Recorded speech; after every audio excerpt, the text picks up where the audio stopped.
En sectorial, la confianza de los empresarios, inversionistas y líderes sobre la dinámica futura de Colombia la medimos a través del índice de confianza sectorial. En la actualidad, este indicador está mostrando un estancamiento en la desconfianza.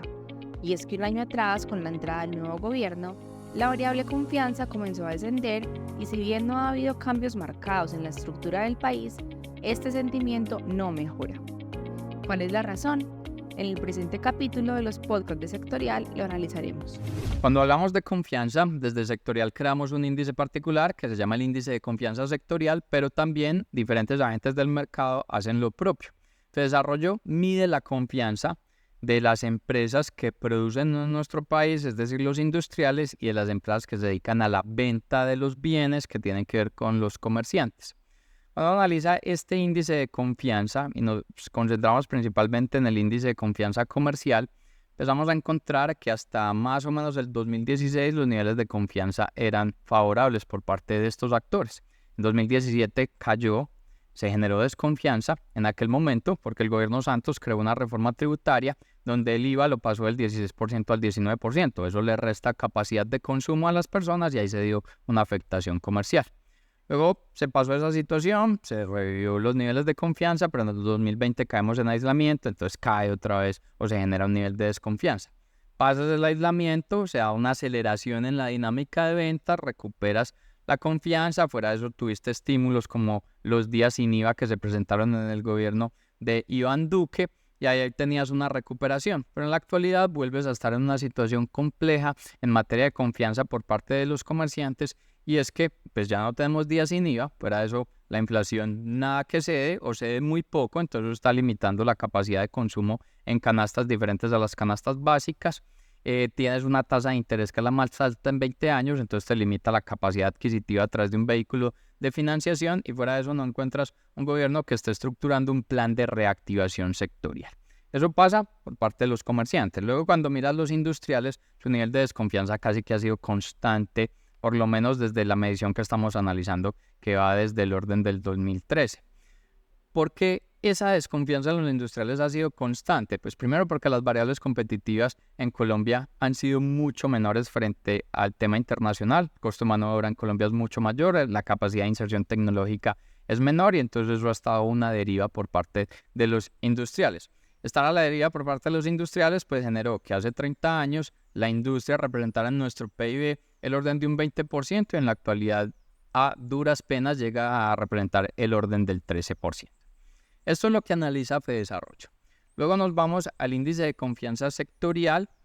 Cuando nosotros hacemos la medición, pues básicamente generamos un puntaje que va de 0 a 100. Ese puntaje viene explicado por parte de lo que piensan los empresarios, el líder de la organización y un inversionista en nuestro país. Básicamente son esos tres tipos de actores los que analizan. Si ese índice se acerca a los 100 puntos, quiere decir que hay una plena confianza. Dice que el futuro va a ser mejor en la transversalidad de los sectores, no solo comercio e industria, pero si se acerca a los 0 puntos, quiere decir que la desconfianza es total.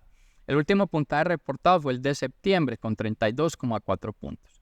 Esos 32,4 puntos básicamente son los niveles muy similares a lo que era en septiembre del 22. Casi que llevamos un año en una desconfianza que ha estado fijada. Ahora bien, si todo fuera negativo, pues ese índice se ubicaría en los 0 puntos. Hay elementos positivos. Principalmente en septiembre o en la trazabilidad del año son dos elementos lo que lo han jalonado o han generado ese nivel de confianza que es bajo pero que existe. Uno tiene que ver con el tema del turismo. Estamos hablando que al cierre de este año muy probablemente a Colombia lo van a visitar 5,2 millones de turistas extranjeros. Eso está ubicando a Colombia en el top 10 de los países con mayor recepción de turismo internacional. Principalmente vienen turistas de Estados Unidos, eso representa el orden de un 26-27%. Ese es el primer factor. El segundo factor tiene que ver con algunas noticias favorables en la parte del segmento agrícola. Uno es que los precios de los agroinsumos están disminuyendo el orden del 26%, entonces eso puede dar un respiro a estos actores, a estas empresas de este sector, a los campesinos, porque han sido de los más afectados en la historia más reciente de la economía colombiana. Y un segundo elemento dentro del agro tiene que ver que después de 10 años de negociación, Colombia recibió el permiso para poder exportar carne a China. Y y por la representatividad del tamaño de este mercado, pues eso podrá jalonar o tener una dinámica importante en ese componente principalmente pecuario. Ahora bien, esos son los elementos favorables, pero recordemos, estamos en un nivel de desconfianza fijado. ¿Cuáles son las principales razones de esta desconfianza? Cuando analizamos cualitativamente septiembre, encontramos 4 principales elementos. Un primer elemento tiene que ver con un riesgo de racionamiento. Desde sectorial seguimos sosteniendo que no va a haber un riesgo de apagón en Colombia. La matriz energética de Colombia es bastante sólida y tiene unas capacidades backup o unas capacidades como plan B en caso de que no se dé la capacidad de producir energía eléctrica a través de la parte hídrica, a través de las pequeñas centrales hidroeléctricas o de las grandes centrales hidroeléctricas. Entonces ahí mantenemos que no va a haber un riesgo de apagón, pero ya sí estamos viendo un riesgo de racionamiento. ¿Por qué se está dando el riesgo de racionamiento? Primero, por el fenómeno del Niño. Quienes analizan la parte climática han informado que el fenómeno del Niño va a ser un fenómeno alargado. ¿Qué significa un fenómeno alargado? Que va a estar por lo menos hasta abril del 2024 y que adicionalmente va a tener su pico climático en diciembre del 2023. Eso te mete presiones en la inflación, pero también te mete presiones en los niveles de los embalses que empiezan a disminuir. Al empezar a disminuir, pues hay que prender las capacidades de energía provenientes del gas, provenientes del carbón y provenientes del diésel, que tienen un precio mucho mayor. De hecho, el precio en bolsa en agosto creció un 255% y cuando le haces la trazabilidad, estás encontrando que en enero de este año el precio del kilovatio hora era del orden de unos 250 pesos y a septiembre ya estaba superando los 1.100 pesos por kilovatio hora. Esos factores son los que están generando la posibilidad de un riesgo de racionamiento. Luego, cuando le das una mirada más hacia el mediano plazo del sector eléctrico en Colombia, el sector energético también, pues estaba encontrando que el Consejo del Estado dio un fallo en contra de las subastas de energías renovables. Entonces te pone un interrogante de las capacidades que se puedan insertar en nuestra economía asociadas a la producción de energía eólica y energía solar. Y eso podría llevar incluso a riesgos, costos financieros del orden de unos 80.000 millones de dólares si Colombia no logra renovar o cambiar su matriz energética. Entonces, el primer elemento de desconfianza tiene que ver con el riesgo de racionamiento. Un segundo elemento tiene que ver con un fenómeno que se está dando a nivel global y luego te pega en lo local, que es una fragmentación geoeconómica. Esa fragmentación geoeconómica está tumbando el comercio mundial. ¿Qué es una fragmentación geoeconómica? Que los países se están cerrando mucho más, sobre todo las principales potencias. Cuando se cierran, pues dejan de generar mayores volúmenes de exportación. Eso te afecta el volumen de carga, porque los puertos empiezan a disminuir su cantidad de carga para ser exportada, pero también te puede generar un problema social en los países pobres y en los países en vía de desarrollo, porque nosotros dependemos de un volumen importante de las importaciones. Ahí tienes un fenómeno, también en ese volumen de carga. El segundo aspecto es que Standard & Poor's hace un análisis que llama como una encuesta de gerentes, donde analiza principalmente, habla con los gerentes de compras. Ellos están diciendo que los volúmenes de abastecimiento están siendo bastante menores a los niveles que se están registrando históricamente y esas principales caídas las está identificando en Estados Unidos, en la zona euro y en el Reino Unido. Eso por parte de lo que tiene que ver en la demanda. Y luego tienes que analizar los costos. Entonces, ¿qué estás encontrando en costos? Te vas a Colombia y registramos en agosto del 2023 501 bloqueos viales. 501 bloqueos viales significa la cifra récord en nuestra historia más reciente. Eso es un 301% frente a los bloqueos que se registraron en el 2022. Bloqueos van a conllevar a mayores niveles de costos en el transporte. Tienes también un fenómeno. Es que más o menos en nuestro país nosotros tenemos 117 vías que son administradas por Invías y por la ANI, de las cuales solamente 17 tuvieron un ajuste en sus precios, es decir, en los peajes. Las demás no tuvieron ningún tipo de ajuste. Entonces, cuando tú tienes la mezcla del bloqueo de peajes sin ajuste, que empiezan a generar una no sostenibilidad en la construcción o generar menos proyectos o apuestas en el frente de construcción, y adicionalmente estás encontrando que los precios del combustible van a incrementar, ya vienen incrementando en la gasolina. Es probable que este año el precio de la gasolina cierre entre unos 15.500 pesos a unos 16.000 pesos y en palabras del ministro de Hacienda, la CPM surtirá el mismo comportamiento de llegar hasta unos 16.000 pesos, pero para el 2024 esa mezcla de esos diferentes aspectos llevan a que los costos de los fletes vayan a aumentar el orden de un 20%. Entonces, el segundo elemento tiene que ver principalmente con la logística, con esa fragmentación geoeconómica y con las coyunturas que ya no están volviendo coyunturas, sino fenómenos estructurales al interior de nuestro país. El tercer aspecto tiene que ver con una crisis financiera que se está gestando en el sistema de salud. Básicamente, nuestro sistema de salud viene financiado por tres fuentes. Una fuente tiene que ver por las contribuciones patronales y de los empleados. Una segunda fuente tiene que ver con lo que se denomina los impuestos a los vicios, es decir, los impuestos a la lotería, al cigarrillo, a los licores. Y un tercer elemento, una partida que se destina desde el presupuesto general de la nación. Esos recursos los recibe la ADRES y la ADRES gira según las instrucciones que dan las EPS. Resulta que esos giros de ADRES tienen dos componentes. Un componente que tiene que ver con las tecnologías cubiertas en nuestro sistema de salud, eso se denomina el Plan de Beneficios en Salud, el PBS, y un componente que tiene que ver con lo diferente a ese Plan de Beneficios en Salud. Ese segundo componente, su financiación, es algo que se denomina los presupuestos máximos que fueron creados en el gobierno de Iván Duque, más o menos en el 2019, empezaron a girarse en el 2020. Cuando uno mira la trazabilidad de ese presupuesto máximo, más o menos faltan 1,1 billones de giros históricos. Luego, cuando tú miras la suficiencia, tanto del presupuesto máximo como de la UPC, ahí están faltando alrededor de unos 4,5 billones.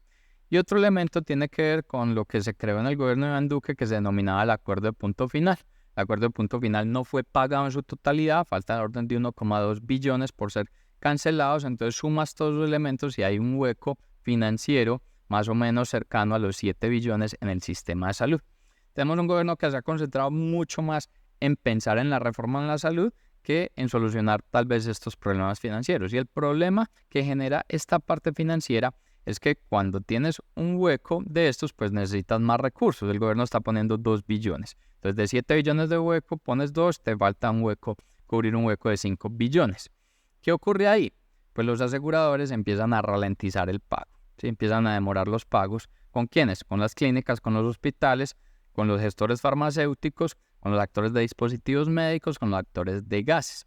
Cuando se empiezan a alargar los pagos, muchas instituciones pueden que no aguanten esa situación y empiezan a cerrar servicios. Entonces, una crisis que comienza en lo financiero se puede traducir en una crisis que repercuta luego en la atención, es decir, en lo social. Ese es el tercer elemento que está generando desconfianza. Y el cuarto elemento tiene que ver con la inseguridad que se está presentando en nuestro país. Una inseguridad que tradicionalmente estaba más en lo rural y ya está también en las diferentes ciudades del país. De hecho, FENALCO, que hace una encuesta que la presenta todos los meses y toma como muestra unos 700 empresarios, le pregunta cómo está viendo la situación del país en los próximos meses. Apenas el 29% está viendo que la situación va a mejorar. El 50% está encontrando que antes va a empeorar y el restante no ve mayores cambios. Cuando se le pregunta por la percepción de inseguridad, el 84% de los empresarios están diciendo que se están sintiendo inseguros. Luego, deja a un lado los empresarios y vete a la ciudadanía. Te vas por regiones y en Cali el 86% de las personas se sienten inseguras. En Bogotá el 85%, en Barranquilla el 76%, en Bucaramanga el 76%, en Medellín el 60%. Una situación de falta de seguridad pues no te permite desarrollar absolutamente. No hay desarrollo de empresa, no hay desarrollo de sociedad y ese es el cuarto elemento que está generando la marcada desconfianza. Adicionalmente, quiero recomendarles que tengan una revisión constante de este índice de confianza sectorial porque fuera de lo que advertimos de elementos de confianza o desconfianza que finalmente lo que se traduce es qué va a pasar en el mediano plazo, este índice también nos permite analizar algo que denominamos mapas de transformación. Mapas de transformación es hacia dónde operativamente se van a estar moviendo los sectores, es decir, cómo van a ir cambiando las empresas. Estamos encontrando varias tendencias, por mencionar algunas. Recientemente Estados Unidos hizo un acuerdo con Taiwán. Ese acuerdo con Taiwán pues, le va a permitir generar una industria con mayor desarrollo en la parte de semiconductores. Entonces es un actor que va a estar compitiendo fuerte en ese frente. Un segundo elemento, estamos viendo que el pensamiento de los centros comerciales ya están cambiando. No se está dando como un punto de comercio, sino como un punto de conexión, como un punto de entretenimiento. Un tercer elemento es que pronto va a zarpar el crucero más grande del mundo, va a albergar a unas 10,000 personas y eso va a dar una dinámica interesante en cambios en el frente del turismo. Luego estás encontrando unas proyecciones bastante interesantes a 2030 en diferentes sectores. Probablemente en cacao pasaremos de producir o llegar a producir alrededor de unas 120,000 toneladas de cacao por allá hacia el 2030. En lo que tiene que ver con el consumo per cápita de cerdo, es probable que se esté ubicando hacia los 20 kilogramos para allá para el 2030. Recientemente, en otro sector, que es el de cosméticos, Colombia se ubicó en el segundo mercado más importante en Latinoamérica, después de Argentina. Si bien hemos hablado de unos elementos bastante interesantes en turismo, hay unos aspectos negativos. En turismo, ya Medellín se convirtió en la segunda principal ciudad con recepción de turistas extranjeros. La primera es Bogotá, era Cali en su momento la segunda, Medellín en la tercera, ya Medellín es la segunda. Pero se están dando datos por parte de la Secretaría de Salud Medellín que todos los días se están registrando 5 personas con casos de VIH. Entonces hay una afectación en lo que tiene que ver sobre todo con un turismo negativo, que es el turismo que termina radicando en más hacia temas en el frente sexual. Esos son los aspectos que nos van a estar mostrando cambios en los sectores. Y hay un último que nos está alertando de forma negativa, y es que tal vez una de las apuestas sectoriales que se están dando en el país tenía que ver con el cannabis. Resulta que los problemas de acceso a financiación, problemas de la expedición de licencias, la misma operatividad de este sector ha llevado a que el orden de unas 1.300 empresas que estaban en Azocolcana, ya 400 dejaron de operar en el país. En el próximo episodio analizaremos cómo pasar de barreras empresariales a la innovación.